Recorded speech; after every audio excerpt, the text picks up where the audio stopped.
On this episode of Rock Down South, we chat with Matt Thomas of country band Parmalee.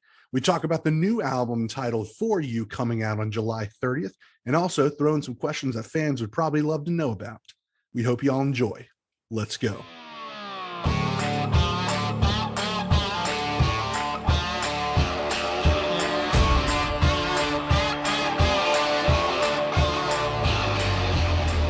Welcome to another exciting episode of Rock Down South, a show where my friends and I chat with musical artists and ask them the questions we want to know about.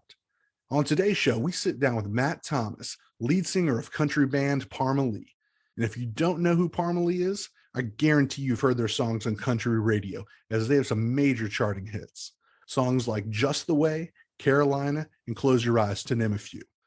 They have a brand new album coming out on July 30th called For You, and Matt and I really dig into the details of how the album came to be. Also, we ask him some super interesting questions that he probably never gets asked in interviews about. So without further ado, here's the interview. Matt, how you doing today, man? Doing great. Doing great. Hey, so glad you were able to jump on today. I was really excited to interview you. Yeah, man. Thanks for having me. It's been exciting here lately. Yeah, man. So real quick, I wanted to let you know that I've actually been listening to y'all's music and following the band for a little while now. And the first time I actually heard Parmalee was in 2012. Me and some friends were driving down to Jacksonville for the big Georgia-Florida game. We went to Georgia, and it must have been a good time. Came on the radio, and immediately I had to Google who sings this song because it was that good. And since then, of course, I've kept up with your guys' music and, what you guys released, and even seen you a couple of times at, I think, Wild Bill's here in Atlanta and Brick House in Noonan before the pandemic. Yep. I remember that show specifically. It was right before things shut down. But yeah, man, must have had a good time. I feel like you must have been to that party one or two times in your life, I feel. And I got a question around that song a little bit later on, but big news for y'all. You guys just announced a new album titled For You that's going to be dropping on July 30th. So real quick, how excited were you for this album to come out? Man, we're so excited because we hadn't had any intention on releasing the album. We wanted to release the album. We just didn't have a timeline or anything on it. But what we did was we had ended up with all these songs that we really loved over the past year and a half. And the label said, let's not put out an EP or just another single. Let's just do a whole album. So, man, our fans have been waiting since 2017. So 4 years, everybody's been waiting, and we're so excited to finally have something to play for everybody. So tell us a little bit more about the making of that album. You said you had some songs together. You could have possibly released an EP. It actually started back in 2019 when we kind of rekindled our relationship with our producer, David Fanning, when we recorded the cover of that song, Be All Right. Basically, kind of like we got the band back together with our first producer that kind of found us in Nashville, and it felt right. And so we took a trip and about a 2-week run out on the road, and David came out with us, and we were on the bus riding, just, playing shows and just kind of being a band like we were before we got to Nashville. And one of the first songs we wrote together was For You, and it was, 100% Parmalee melodies and vibe and everything. And so we knew we had something. Fast forward a couple months after that, we were on the bus listening to songs, and we had Just the Way. We'd already written that, but it wasn't quite done yet. So David suggested we get Blanco on it. So then he produced that, and we just started feeling this energy we had around us that was moving, and we knew we had to kind of jump on this train and go. And then the pandemic hit after Just the Way came out. But what that did was that gave us a whole year at the house without touring to really focus on writing what at that time would just be the next song after Just the Way. So we're going in, we're saying, okay, guys, we're going to need a song behind Just the Way.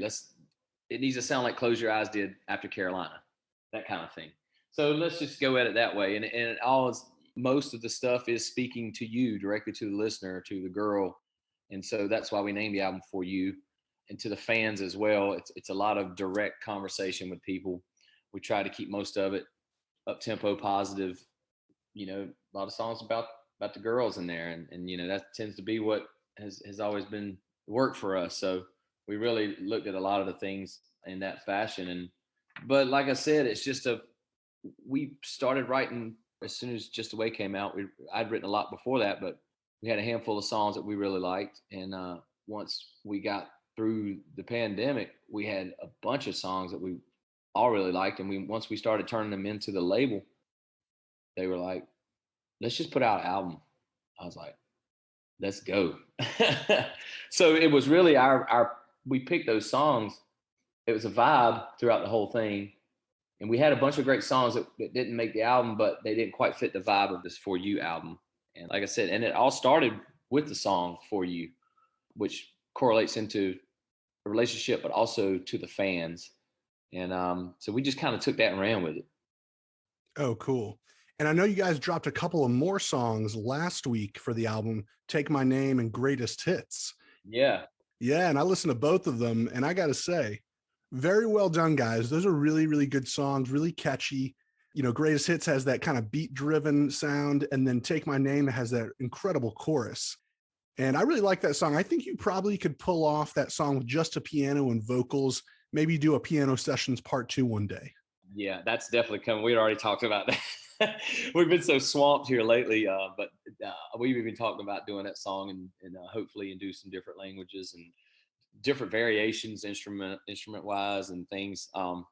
But yeah, the chorus on that one just feels it feels a lot like Just the Way, where it's got the kind of nursery rhyme thing going. But it's I catch myself singing it all the time, and that's a good thing, you know. That's a good one, man. I want to see where that one goes. I like that song.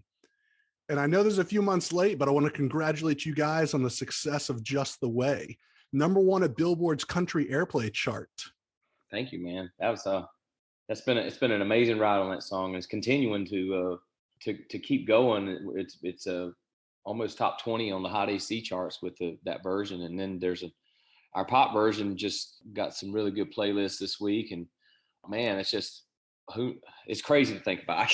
It's unbelievable, man. Like to think of us sitting in that bus with the song, but not the version you hear, just trying to figure out what the next move was for us and how we were going to, you know, kick things in gear or what, you know, you never know. And then looking back, it's like, wow, what a blessing and what a great way to connect with everybody out here in this whole world. It's crazy.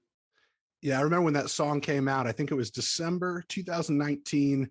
Yep. And I listened to it and I was like, man, this is a hit song if I ever heard one. And it's like, this better be a hit at country radio. And I was nervous there for a minute because I didn't think it was getting the attention it deserved when it kind of first got out. Yeah. But I'm really glad to see radio picked it up and then go #1, I think like 15 months later after it was released, right? Yeah, because they wanted to get the metrics. They wanted to get the streams. They wanted to get the consumption before they were going to give us another shot at country radio. You know, that was just the way it was. And yeah, even though the song was just killing it out there, they were like, well, we got to be 100% sure. And so it took till May of 2020 before they even went to country radio with it. And it had already gone it went #1. I'm trying to think. It went #1 on Sirius in July. It just come out on terrestrial radio. So like, yeah, it's a crazy ride, man. But we're so thankful. Yeah, man. I feel like some of your other singles took a minute to get some big traction for some reason. Oh hell yeah, they all did. every one of them, you know, every one of them took a year almost. Carolina took 42 weeks or something like that. I mean, that's how I can actually remember years. I remember the songs we put out. That's the nature of the beast sometimes, but we're very thankful for every hit we've had and every single we've had pushed up the charts. And, you know, you just take them how you can get them and work as hard as you possibly can to get it out there. But that's the good thing with media, social media nowadays, is you can get more looks than you used to when you were just waiting on radio and touring. Yeah, man. And that's one of the things I like about you guys is that I know you guys have some good perseverance behind you. And I know those wins that you guys have not been easy to come by. And I know some acts are kind of just critics' darlings, or, you know, they're excessively popular for no apparent reason, or maybe they just get booked on massive country summer tours and get tons of exposure. And I guess I consider you guys still a little bit of underdogs, even though you've been out for a little while. Oh, I know. I'm not disgruntled. You nailed those three. What you just said was 100%. You know, we've seen that time and time and time again on all three levels of that. you know, we've always been the underdogs, and we always pull for the underdogs, and we always pull for the people with the odds against them, and that kind of stuff. I guess it's in our nature because we had to do that. But, you know, like I said, it's a blessing to be able to play music for a living. The harder you work, the luckier you get. A lot of times they say that. And, you know, I always just say, though, I heard somebody say it. I can't remember who it was. They were like, 85% of it's showing up, and you got to show up. And I think that's a big part of it. I try to always show up. You know what I mean? Yeah. And I think the more people that are exposed to you, I mean, the more fans you get. You know, I've been at a couple of shows and I've showed some music of yours to friends. And whenever I show it to people, they're like, man, how have I not heard more of this? They got a lot of good songs. Well, we're working on that. Trust me. This is you know, this is a second.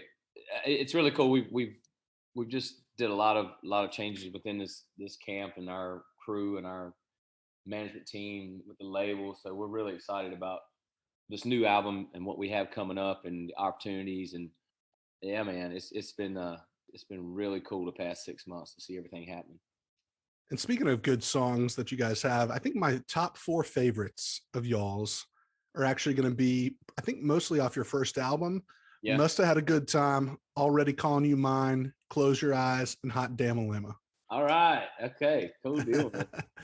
And then some of my non-singles that are really good favorites of mine are Move, Dance, Back in the Day, I'll Bring the Music, and Day Drinking. Okay. Yeah, man. Yeah, but you're reminding me of songs. I forget about some of these songs. We don't play them anymore, and it's like that first album was really fun, man. It was great to go out and tour on those songs, and obviously hits take care of those places in the shows. But it's about figuring out how to intertwine your fan favorites and, you know, throw in a little cover here and there, a snippet of a cover to kind of get you intertwined between those songs. But yeah, man, they're all those songs fun to play live. If you're going to pick 1 or 2 songs that you wish had like a massive single success that everybody knew about, which ones would you have picked? Honestly, Roots.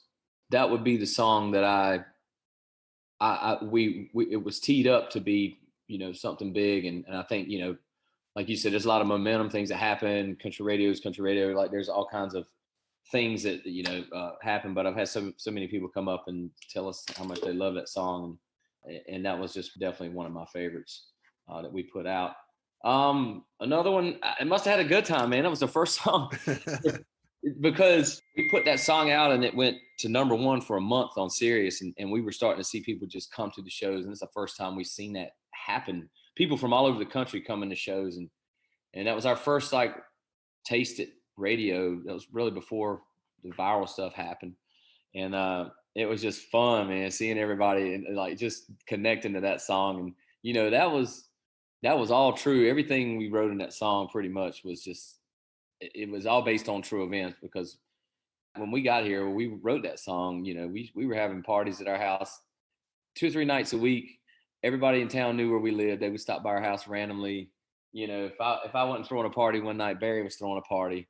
And I just remember walking out one morning, I was just, especially after Barry's crowd, you know, I don't know what the deal was, but you could always tell about how many girls and guys were over there, because if there were a lot of girls over there, there'd be half drink beers everywhere sitting on the rails and on the table. If there's a lot of dudes, it'd be all empty beer cans and cigarette butts all in my daggum driveway. So, you know, I got tired. I said, I'm tired of picking up these beer cans of cigarettes. And so that's kind of where that line came from. Somebody would always be doing donuts in the front yard, or somebody just be passed out there, kind of taking a break so they could wake up and leave. Or this always has some fun parties at the Parmalee house. So. I definitely agree with the Roots. I think that one should have been much bigger, and Must Have Been a Good Time's a favorite of mine. And that brings me to the question that I had around that song. Is it true that you guys were kicked out of the house you were filming the music video at for that song because you were partying too much? Yeah, we got kicked out.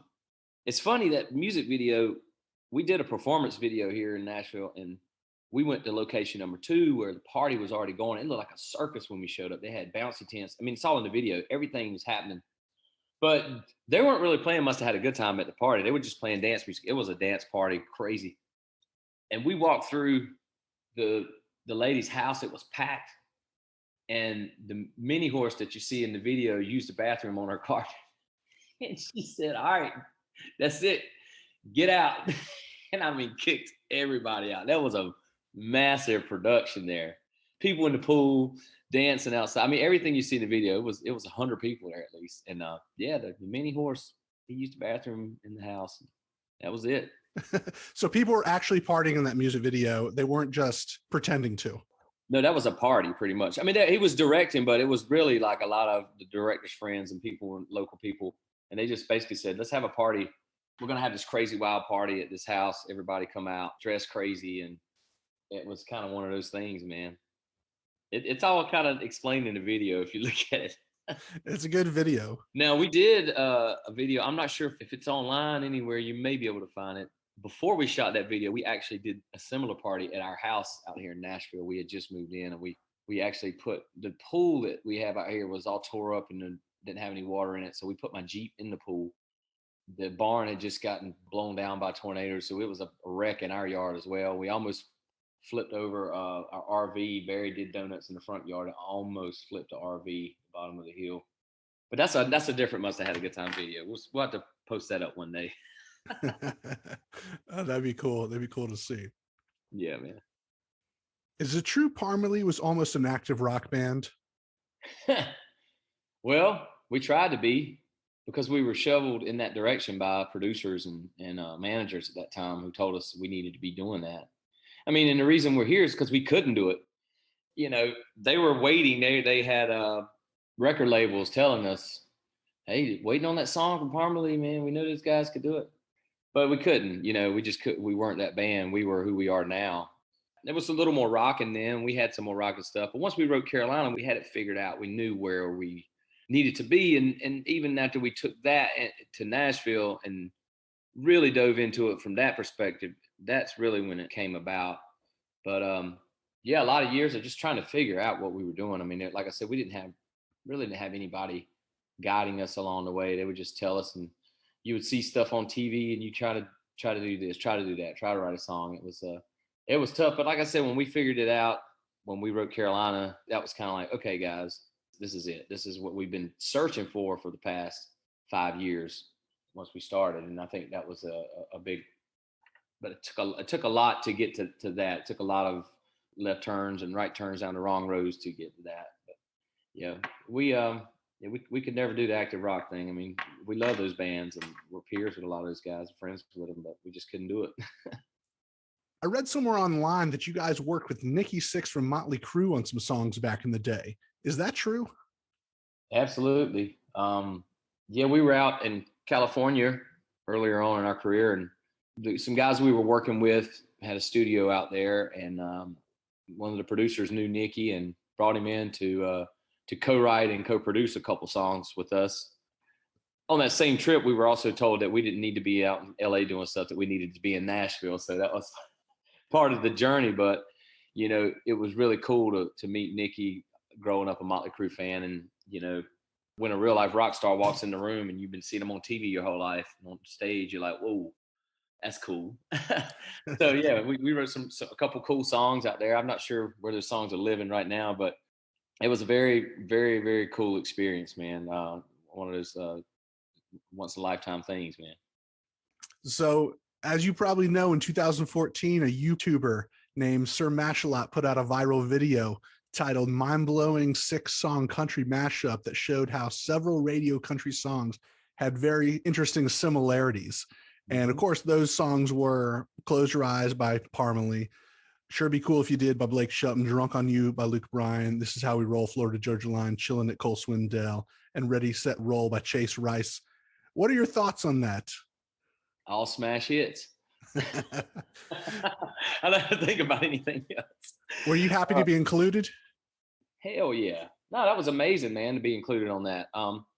When I first heard Close Your Eyes, I was like, man, it sounds like I know that song. And I told my record label owner, I was like, man, I don't know.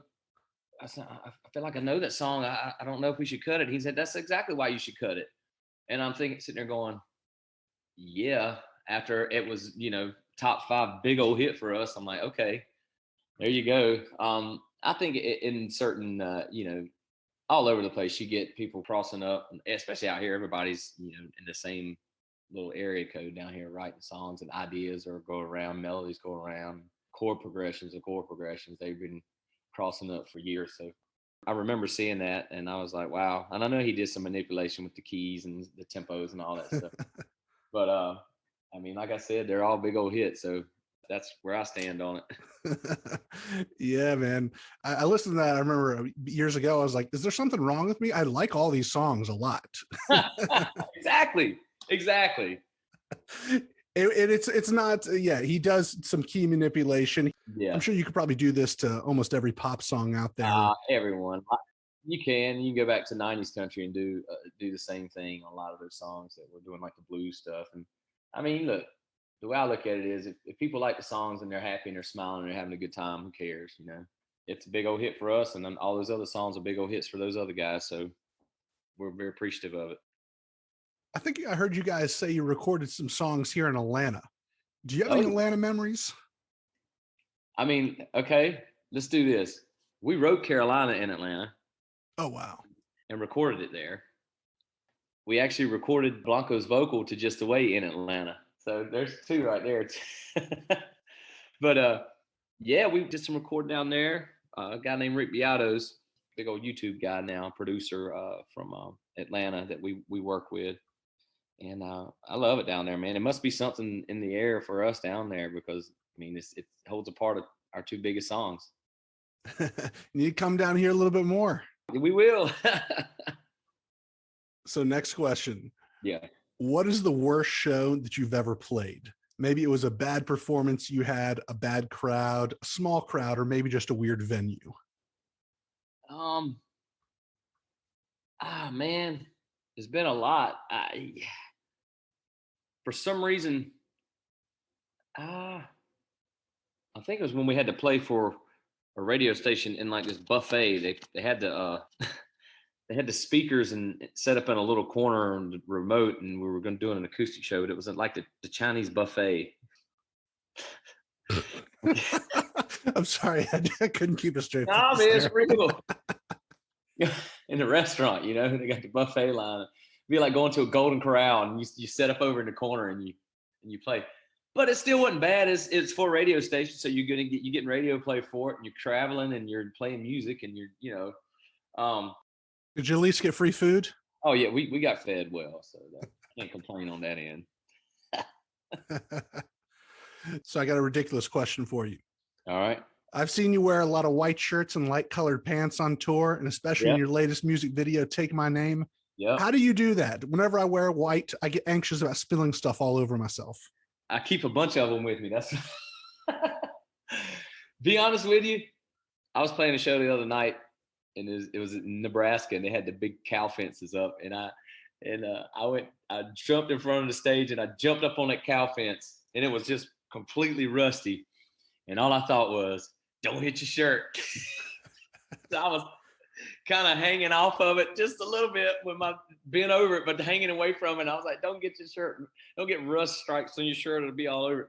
I don't know, man. I wear it right before I film. I'm not like wearing it all day, but I wear white shirts a lot now, so I'm kind of cognitive about not spilling stuff. But now, if I come home after a show or something, and I'm at the house, I'll wake up every morning. If I keep a shirt on, I'll have something on it.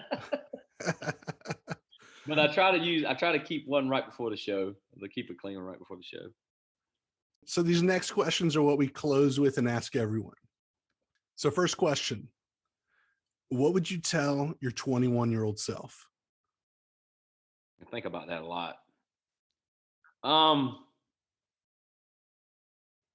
It's hard to say because our path led us to where we are now.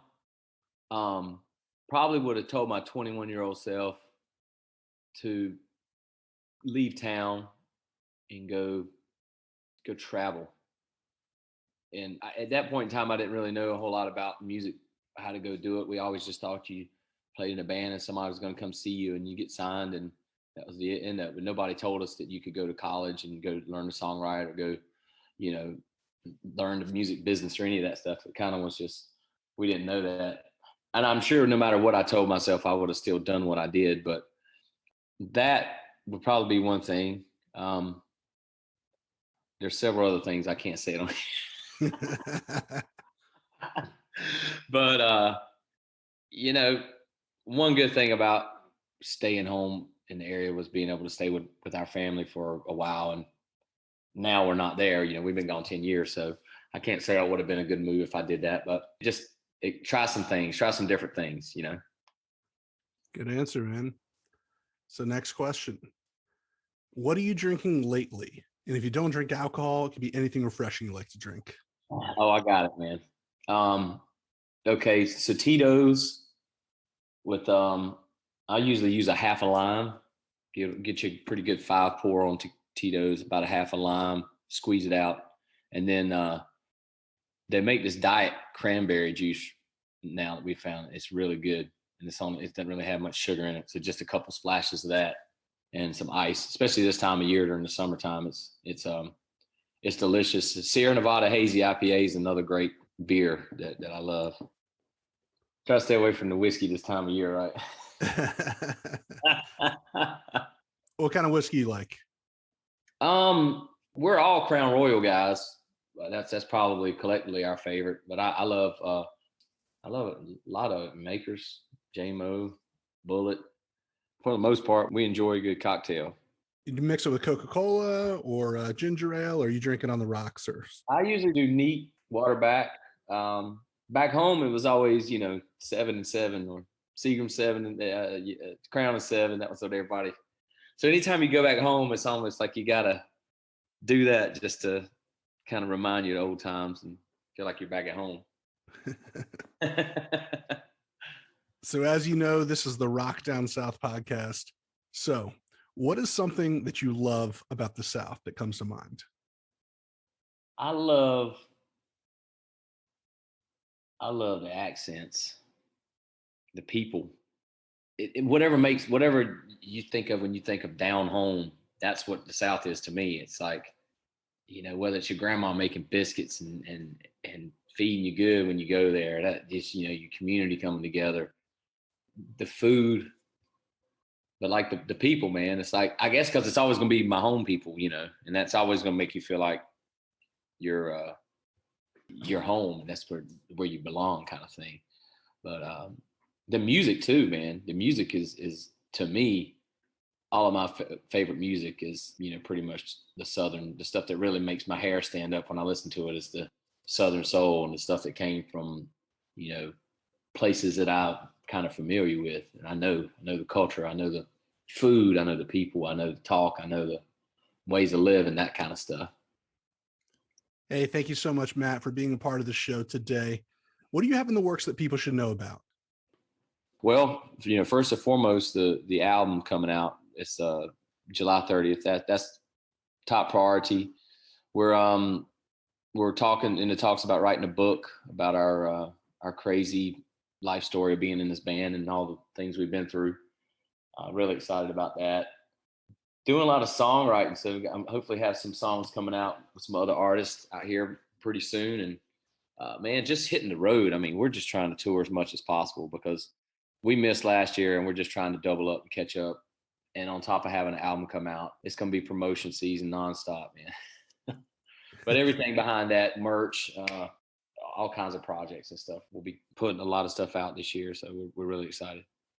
Where can people find and connect with you guys online? Parmalee Music. So it's I think on Facebook is Parmalee, Parmalee.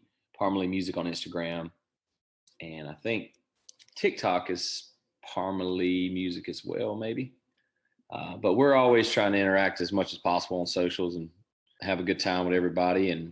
But you could go to parmalee.com for your tour dates and merchandise and tickets and all that stuff. Thank you so much for listening to the show today. We hope you guys enjoyed this episode. I had an absolute blast talking with Matt. I don't think I've ever laughed that much in an interview before. And Matt and those guys in Parmalee absolutely rock, and they have some killer tunes that just get stuck in your head. Not to mention, Matt is a super nice and down-to-earth guy you just want to grab a beer with. I cannot wait to see what the future holds for him and the band, and I'm super excited to listen to the new music coming out. Make sure to go follow Matt and Parmalee on all of their social media pages, and be sure to listen to their brand new album titled For You when it comes out on July 30th. In the meantime, take a listen to the few songs they've already released from the album, as those are really fun and catchy. Check out all our content at rockdownsouth.com and follow us on Instagram, Facebook, and Twitter for the latest updates. And as always, the views and opinions expressed by our guests on the show are theirs and don't necessarily reflect our own. I'm Mark, and you've been listening to Rock Down South. See y'all next time.